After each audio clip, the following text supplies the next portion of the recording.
अस्सलामुअलैकुम viewers, welcome to all of you on my YouTube channel crick chat. मैं उम्मीद करता हूँ आप सब खैरियत से होंगे। व्यूवर्स, आज की वीडियो में हम बात करेंगे कि एक ब्रेकिंग न्यूज़ आई है रात गए कि बाबर आजम ने जो है वो कैप्टनसी से रिज़ाइन कर दिया है। उन्होंने अपनी इंस्टाग्राम जो पोस्ट है उसमें ये इंकशाफ किया है कि वो अब मज़ीद पाकिस्तान की जो कप्तानी है उससे जो है वो दस्तबरदार हो रहे हैं।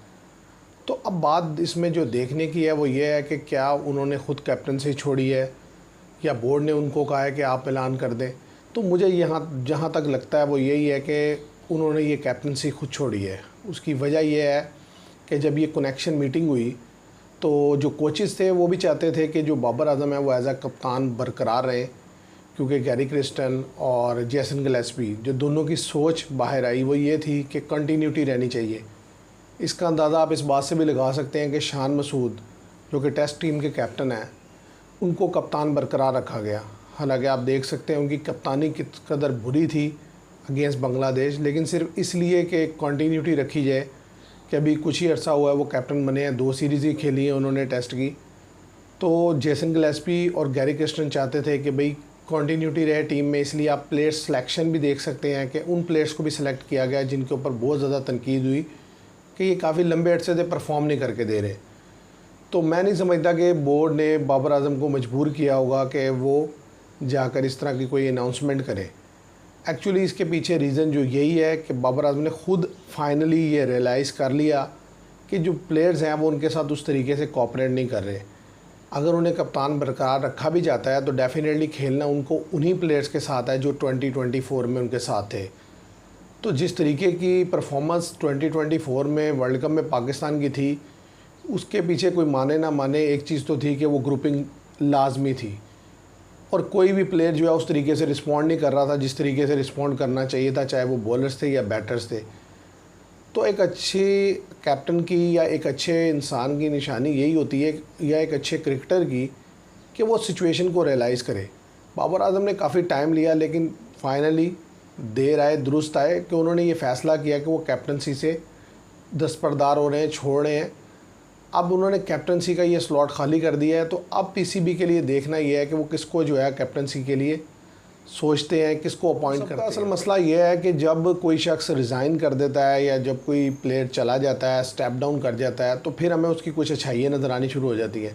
लेकिन रियलिटी ये है कि देखें, बाबर आजम ने पाकिस्तान की कैप्टनसी की, पाकिस्तान ने कुछ अच्छे टूर्नामेंट्स खेले, जैसे 2021 का वर्ल्ड कप में पाकिस्तान सेमीफाइनल में खेला, T20 में 2022 का फ़ाइनल खेला, लेकिन उनकी एज आ कैप्टन परफॉर्मेंस पे हमेशा क्वेश्चन उठते रहे क्योंकि उन्होंने क्रूशल मोमेंट्स पे बड़ी बड़ी जो सवेयर किस्म की मिस्टेक्स की। जैसे कि अगर आपको याद हो 2020 वर्ल्ड कप के सेमीफाइनल में जब पाकिस्तान बाहर हुआ तो वहाँ पर जिस तरीके की बॉलिंग चेंजिंग्स करनी चाहिए थी उस मैच में वो नहीं कर सके।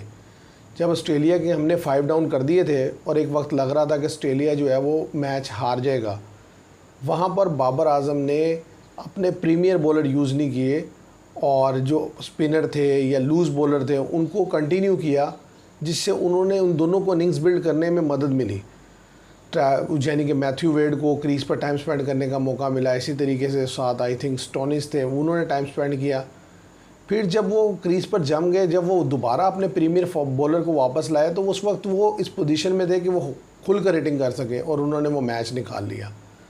तो ये एक दफ़ा नहीं, उन्होंने जब जब पाकिस्तान को किसी ऐसी सिचुएशन में फंसा है कि जहाँ पर बेहतर प्लानिंग की या बेहतर कैप्टनसी की ज़रूरत थी, वहाँ पर वो लैग किए हैं। आप देख लें 2024 के वर्ल्ड कप में भी जिस तरीके से उन्होंने मोहम्मद आमिर को ओवर दिया और ओवर देने के बाद जिस तरीके से फील्ड सेटिंग की है, तो वो उन्हें चाहिए ही यही है कि वो बैटिंग पर तवज्जो दें। बड़े बड़े प्लेयर्स आप देख लें, सचिन तेंदुलकर को देख लें, विराट कोहली को देख लें, ज़रूरी नहीं होता कि हर बड़ा बैट्समैन या हर अच्छा प्लेयर जो है वो अच्छा कप्तान भी हो। तो उनको ये बात पहले ही रियलाइज़ हो जानी चाहिए थी, लेकिन चलें, उन्होंने थोड़ा वक्त लिया, अब उनको ये समझ आ गई है और उन्होंने स्टेप डाउन किया, तो बड़ा अच्छा डिसीजन है।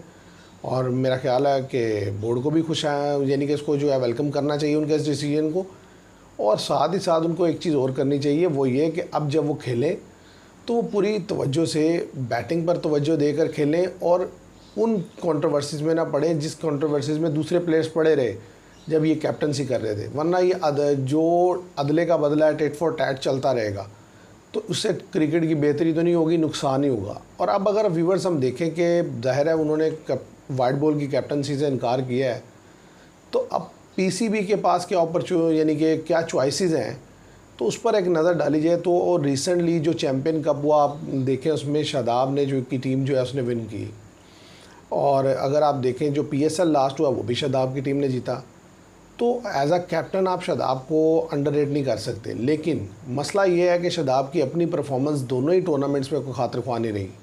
तो इसलिए मुझे लगता है कि सबसे जो बड़े दावेदार या कंटेंडर हैं कैप्टनसी के वो मोहम्मद रिजवान हैं। लेकिन मसला ये है कि क्या बोर्ड को जो उनके साथ इश्यूज़ थे, जो प्रॉब्लम्स थी, जो भी मसले मसाइल थे, क्या वो रिज़ॉल्व हो जाएंगे और क्या वो मोहम्मद रिजवान कैप्टनसी एक्सेप्ट कर लेंगे, ये क्वेश्चंस हैं जो मेरे माइंड में है। और ये वक्त के साथ साथ पता भी चल जाएगा, ज़ाहिर कुछ दिनों में ही ज़ाहिर अनाउंसमेंट हो जाएगी, क्योंकि अभी तो पाकिस्तान ने टेस्ट मैचेस खेलने हैं इंग्लैंड के साथ और उसके बाद फिर पाकिस्तान ने टूर करना है ऑस्ट्रेलिया का। और देखिए जो भी कैप्टनसी एक्सेप्ट करेगा उसके सामने बड़े चैलेंजेस होंगे, क्योंकि दूसरे सबसे पहले जो है वो टूर करना है ऑस्ट्रेलिया का, और ऑस्ट्रेलिया का टूर आप जानते हैं कि बड़ा डिफ़िकल्ट टूर होता है।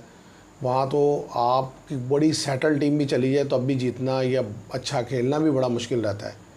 तो अब ऐसी जगह के लिए कोई कैप्टनसी एक्सेप्ट करेगा। फिर इसके साथ साथ आगे जिम्बाब्वे का एक ईजी टूर है, लेकिन उसके बाद फिर साउथ अफ्रीका जाना है, फिर पाकिस्तान के अपने मुल्क में ट्राई सीरीज़ है, और फिर साथ ही साथ चैम्पियन ट्रॉफ़ी है। तो बात यह है कि चैलेंज तो है, लेकिन मेरा ख्याल है कि बोर्ड को भी चाहिए और रिजवान को भी चाहिए कि वो बोर्ड उसे ऑफ़र करे और वो उसे एक्सेप्ट करे, और फिर आकर वो लड़कों को एड्रेस करके एक चीज़ कहे कि हमने पाकिस्तान के लिए खेलना है और टीम को आगे लेके जाना है। तो फिर लड़कों को भी चाहिए कि उसको रिस्पॉन्ड करें। और सबसे बड़ी चीज़ जो बोर्ड को उसके साथ खड़ा होना चाहिए रिजवान के, वो ये कि लड़कों को ये बता दिया जाए कि भाई अगर आप इसको रिस्पॉन्ड नहीं करेंगे, अगर आप इसके साथ ठीक तरीके से नहीं चलेंगे, तो आप फिर टीम का ऐसा नहीं होंगे। क्योंकि अगर आप ये देखें कि लड़कों को पता हो कि हम जो मर्ज़ी करें फिर भी हमने टीम का ऐसा रहना है, तो फिर कैप्टन तो कैप्टनसी नहीं कर सकता।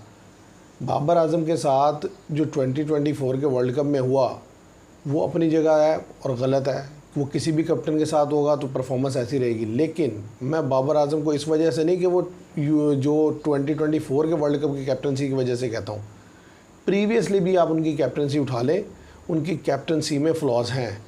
अब वो कोई माने या ना माने, वो जेन्युइन फ्लॉज हैं, उनको उस तरीके से वो सिचुएशन के लिहाज से चेंजिंग्स नहीं करते। और उनका जो सिलेक्शन रही, यानी कि एज अ कैप्टन जो वो कोचेज़ के साथ मिलकर जो सिलेक्शन करते रहे, उस पर भी काफ़ी क्वेश्चन मार्क हैं कि वो सिर्फ अपने लोगों को नवाजते रहे। आप देखें जिस तरीके से शादाब खान को खिलाया गया पूरे वर्ल्ड कप में, कि मतलब आपको पता चल रहा है ना वो लड़का बॉल करके दे रहा है ना बैटिंग करके दे रहा है, लेकिन इवन देन वो हर मैच खेला, कोई मैच में भी ड्रॉप नहीं हुआ। तो काफ़ी सारे इश्यूज़ थे उनके साथ जो कि वक्तन फ़ौक्तन सामने आ रहे थे, और सब लोग कह रहे थे कि उनको हटना चाहिए। अब उन्होंने रियलाइज़ कर लिया, वो हट गए हैं, तो ये एक अच्छी न्यूज़ है।